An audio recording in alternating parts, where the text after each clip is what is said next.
Shame is a very, very insidious emotion. And very often, individuals that are contending with shame often don't even realize that they have shame. And quite frankly, I was one of those individuals. So today, I would like to talk to you a little bit more in depth about shame.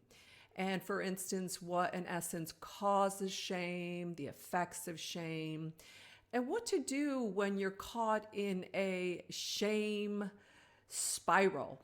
Okay, so first and foremost, let's focus on what are some of the causes of shame. So, first and foremost, we look at childhood abuse. We looked at neglect. We look at trauma. We look at religion. We look at mental illness. We look at poverty. We look at the dominant culture. And we look at sexuality. Very oftentimes, individuals that are grappling with issues related to their sexuality often have a very strong component of shame as well. So, what in fact are some of the effects of shame? Well, given the fact that shame is a very insidious, difficult emotion to deal with, most people don't want to feel it. And as a result, that's where some of the effects of shame come into play. So, some of the effects of shame include the following: addiction, again, because it's so difficult to contend with. They want to numb it out and they don't want to feel it. There's also anxiety, and there's depression, and there's self sabotage, and there's isolation, and there's loneliness, and there's perfectionism.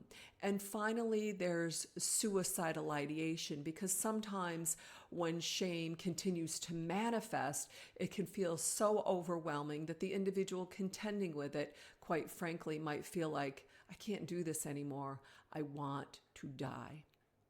So, what is a shame cycle? And what, in essence, causes a shame cycle? So, first and foremost, we all have what I refer to as shame triggers. Now, it's very important to be aware of what your triggers are, so as when you do become triggered, it might prevent you or help you from moving into what I refer to as a shame cycle.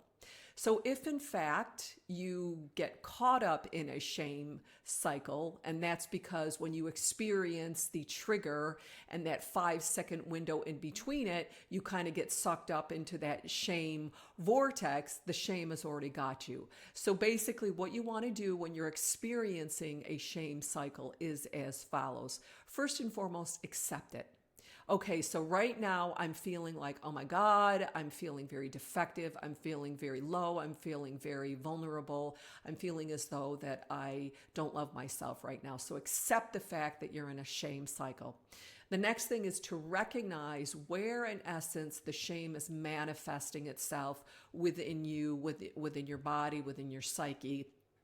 It might be, I feel as though I'm very sad right now. I want to shut off. I want to isolate. I want to shut down. I want to have a drink. I want to get high. So, in essence, you want to dissociate from the feeling.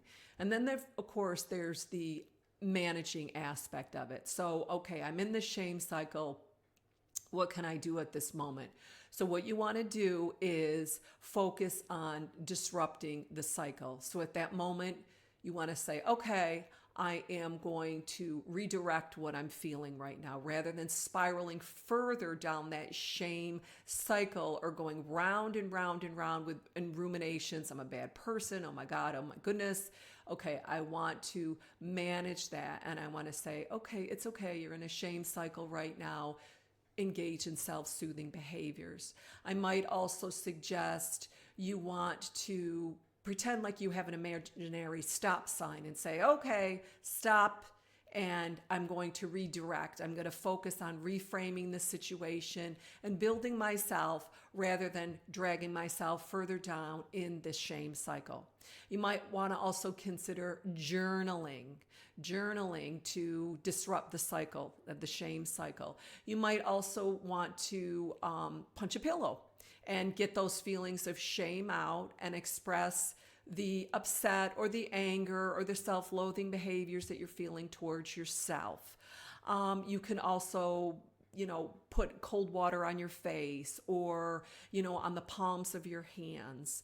So again, what you want to do is you want to help yourself to be able to disrupt the cycle so you don't perpetuate the shame cycle. So again, working towards acknowledging it, recognizing management. So in essence, to pull yourself out of it and not continue to reinforce the shame cycle.